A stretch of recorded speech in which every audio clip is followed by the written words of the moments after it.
I mean, I have been watching horse racing for 30 something years, and I do not understand about 70% of the chat on racing here between races. I don't know what the terms are, the words are, the form.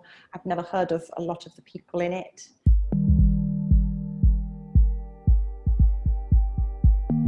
Popbitch is I guess it's a media brand originating in London, but with a global readership. And essentially we talk about anybody in popular culture or entertainment that's famous and doing something interesting. And generally we talk about things that they don't want you to know about. So anybody in sport or politics, music, film, entertainment, anything in that world. And it goes out to a subscription list every week as an email newsletter. We've got about 350,000 subscribers, and it's been going for 20 years now. And that's Popbitch. That's kind of my interest. I've always been interested in horse racing a long, long time. I kind of remember when I was a little girl watching it on TV on a Saturday afternoon, and it just looked so impossibly glamorous. All the bright colors, the jockey silks, the horses, the sunshine, and the sort of champagne. It just looked like a world I wanted to be part of. Also, it was a world in which, I mean, there's possibly a lack of diversity out here, but there's men and women were in the same sport. Like most sports, it's like men's football, women's football. And this was something which was kind of, you felt like you could just get into as an owner, a trainer, a jockey, whatever you wanted.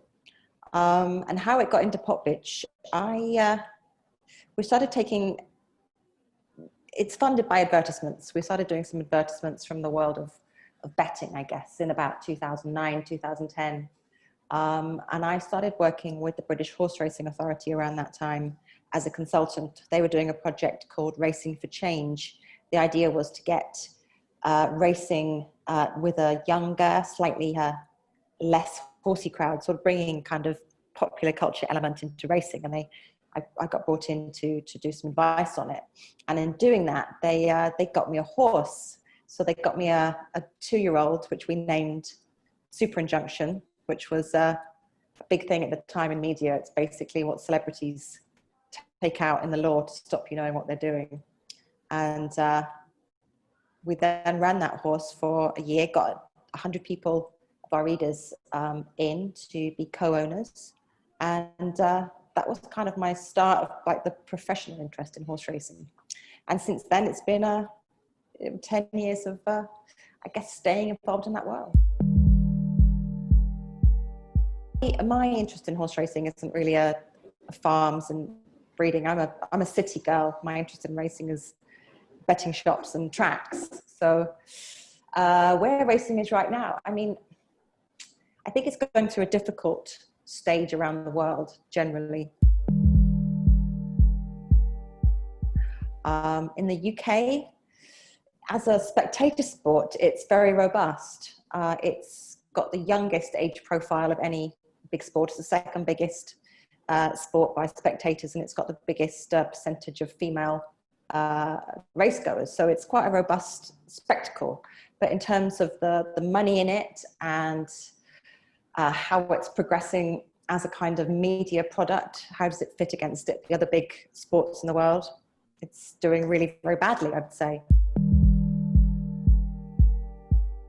I think the first time I went to Happy Valley, it's one of the most amazing experiences you could have in Hong Kong. It's like suddenly you're finding yourself with the lights on and those buildings around it. It's like being in the heartbeat of the city. But I'm surprised at how little, I guess I'm surprised at how little effect horse racing has on the city and the population and the culture of Hong Kong beyond betting. So I think horse racing as an industry and as a sport has a lot of difficult questions to ask itself. Like, who continues to fund it around the world? Is it prize money in Hong Kong is big, but it's not everywhere, and there's not that many places where owners might just want to. They always say the best way to make a small fortune out of a big fortune is to buy a racehorse. So it's possibly not the best thing in the world for that. Welfare issues. I think the generations growing up are interested in horse welfare. There's a sort of veganism movement, and I don't think that sits well with some of the practices of horse racing. I think it was only last year that Taylor Swift was booked to play the Melbourne Cup, but I think social media reaction suggested that suddenly she had alternative things to do on that day. And I guess television. I think these days you need to be visual, whether you're on YouTube, TV, TikTok. And I don't think horse racing has done a very good job at keeping itself in the heart of that world. That's a question for people in horse racing, but it's difficult. There's so many stakeholders. There's the old school, I guess, horsey people, industry people. There's the sort of breeders and owners who have a completely different view of this. And then there's perhaps spectators or potential spectators or fans who need to be marketed at a very, very different way, who are used to things being very, very different, I guess, at how they approach their entertainment. I think you need to look at it as an entertainment project.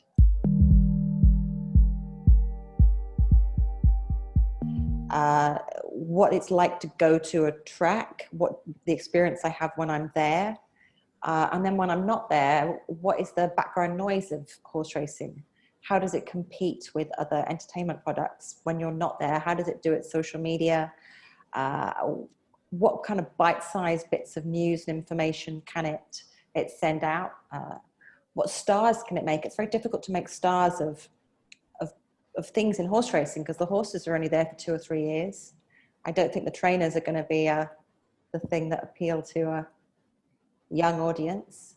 Potentially the jockeys, but there's not ever been really, apart from occasional stars like Frankie Dettori, there's not been that big move to turn jockeys into superstars. I mean, you're competing with the Cristiano Ronaldos and the Kim Kardashians of the world. I think there are massive, I think Formula One as well as a sport is really struggling, more so than racing. It's really struggling to stay relevant, and the loss of Lewis Hamilton will kill Formula One much more, I think, than Frankie Dettori in horse racing. But there's so many synergies in this world. Kind of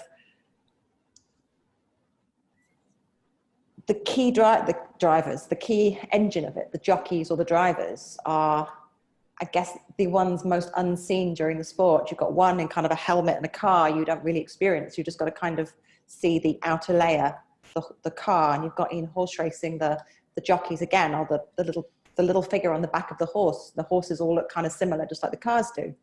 So I think it's very difficult to create stars out of them, although Formula One has done a much better job of turning their drivers into playboys, I guess, than horse racing has.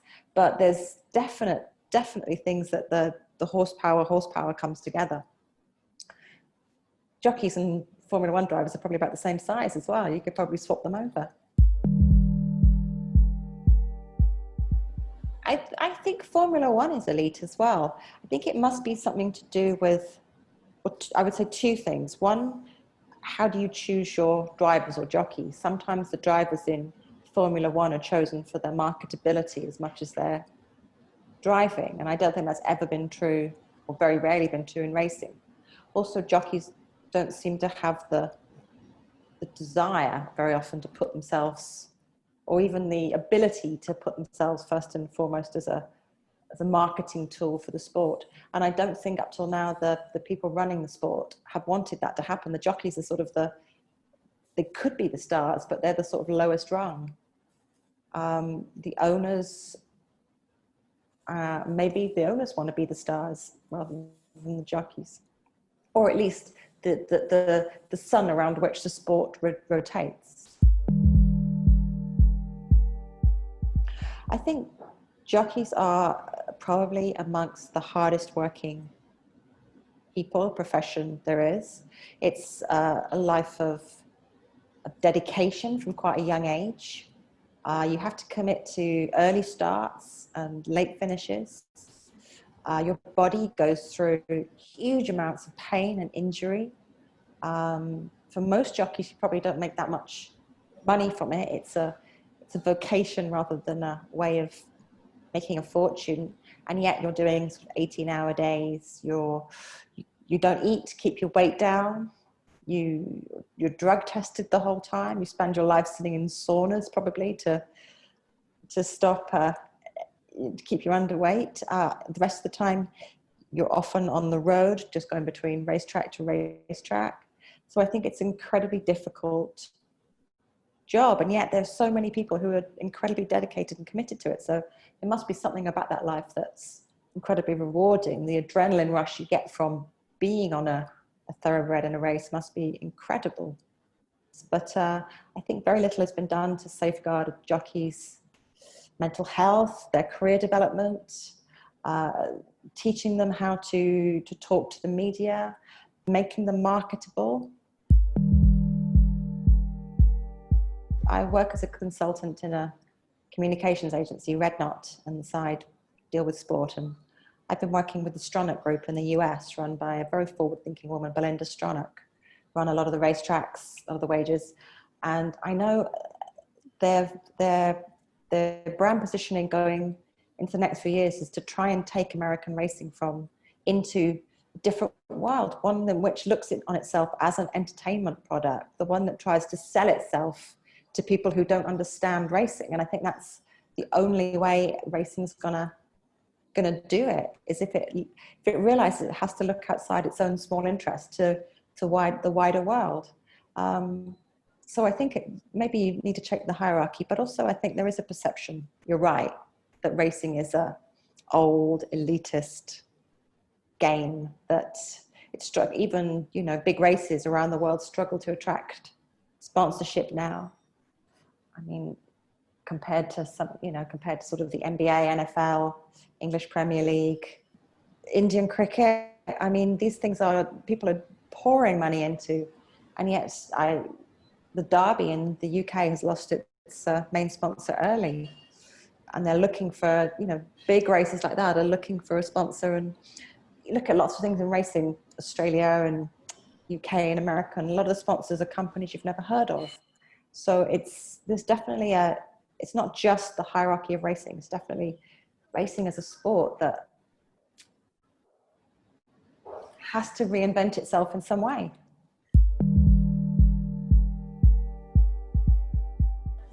I think I'd have to agree with you that racing needs to develop marketing rather than do what it's doing at the moment. And it's not like there's not people out there to help you. There's you, there's me. There's got to be more than two of us in this world who understand, popular culture and horse racing.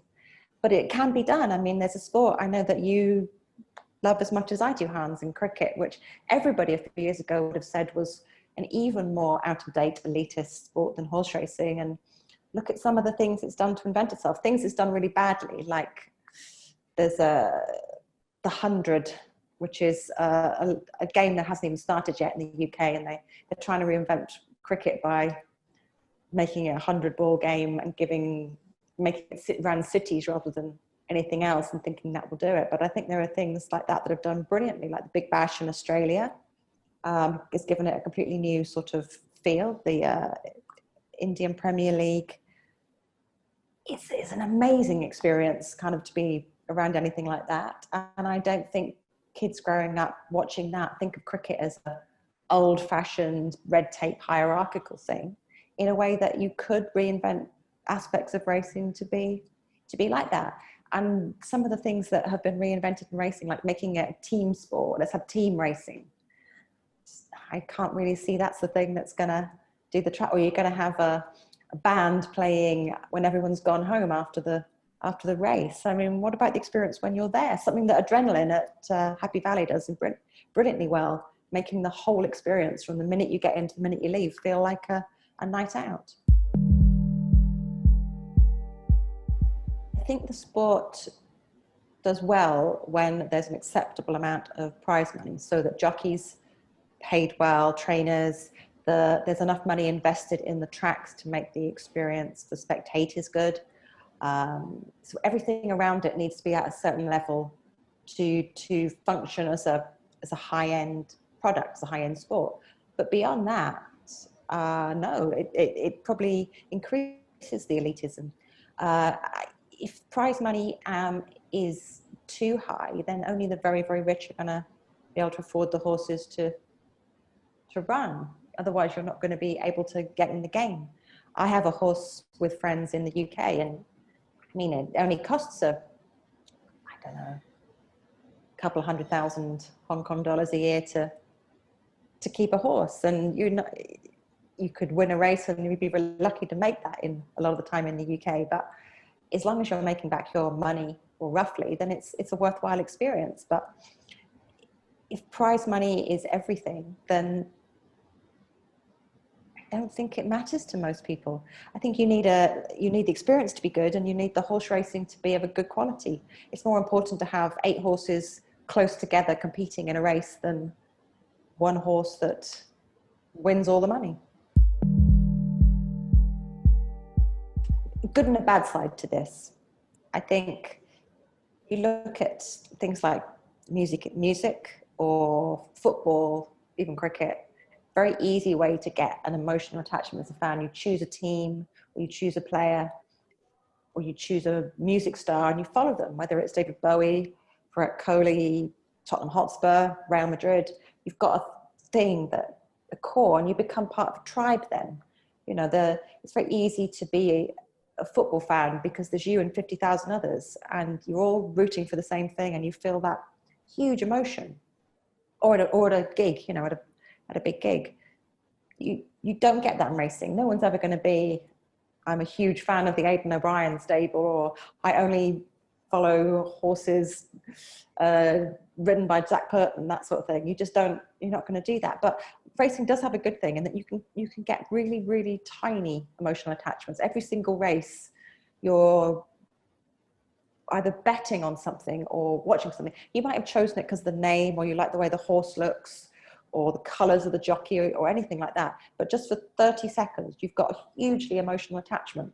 And if racing could somehow latch on to those little moments, then I think it's got a future. I think there's something to be said sometimes for not always filling every minute, but giving people the space to enjoy themselves at an event. Those 20, 30 minutes, if you're with a good group of people, it's brilliant time to talk, to socialize, to drink, to eat. And it's therefore, racing shouldn't just be the backdrop that people just, you know, I want to go get drunk today, I might as well go to the races. But it's the brilliant thing about racing is how it lends itself to the whole social experience, I think. But there must be things you can do to play with that people enjoy, I guess, in the whole experience.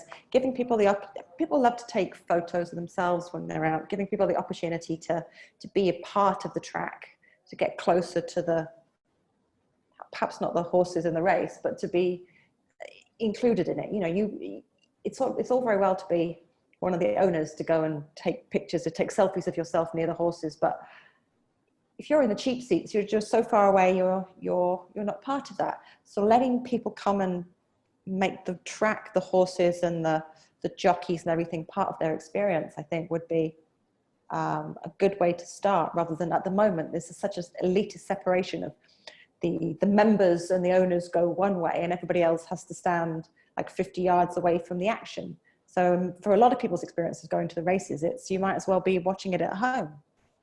So yeah, music I think is important. The food and drink opportunities, the ways of involving how people want to use their experiences on Instagram, TikTok and things like that. I think all these things could be thought through in an experiential level, not just how do we entertain at the audience, but how do we involve them?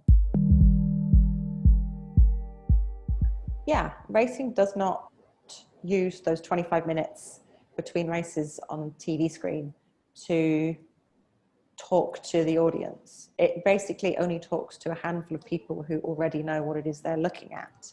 There's no sense of explanation as to what's going on, or who's who, or where things are, or what happens There's no sense of getting to know any of the characters involved in racing. There's no sense of putting the jockeys or the horses first and foremost. I know last year when Beauty Generation was at its peak, there were lots of videos of Beauty Generation. Sorry, there was one video of Beauty Generation that was played over and over everywhere you went. But unless you cared about the horse or understood how racing worked, it explained nothing. It didn't tell you what happened or how you know why this horse was important, how many horses of this type get to this level, or what it is about it that I should like. Why am I following this? Or even kind of, should I recognize the colors? What do I do? Why is the jockey always the same? Just really simple questions. And having the right presenters using the right language to present to those audience for that 20-25 minutes could be hugely beneficial to racing if somebody bothered to do it. Yeah, Annie Leibovitz as a photographer has a distinctive visual, I guess, a vibe more than anything, because sometimes her pictures are very different, but they always have an Annie feeling when you see them. And she takes pictures of, I guess, rock stars, film stars, famous people, interesting people, or interesting things. She hasn't done horse racing, and therefore horse racing was not part of that, I guess, A-list world. If she did, it would instantly confer that kind of A-list visual look on horse racing, but bring it into the same world that you get Brad Pitt or Barack Obama or somebody in. Can't see that it would be anything other than a brilliant thing.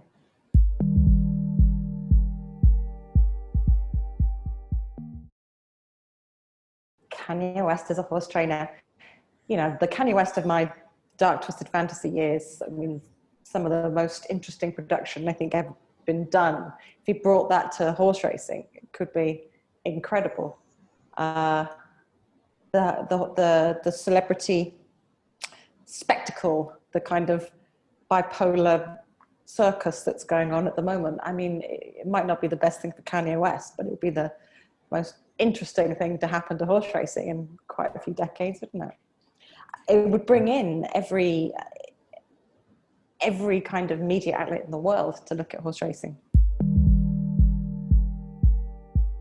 Finding out from some of the jockeys what it's like, you know, what the experience of those being in the race is like, or what they do on a day-to-day basis, or even taking them out of that world a little bit and putting them into a normal sponsors world where you see them in different, they talk about things other than racing. You know, I'd like to know what, you know, music a jockey's into, what films he's watched, that sort of thing, just as much as you would do that about anybody else in the public eye. So keeping people in their little bubble where all they talk about is the horse that they've just been on. Racing's a perfect bite-sized chunk of content for the online world if you've got it right.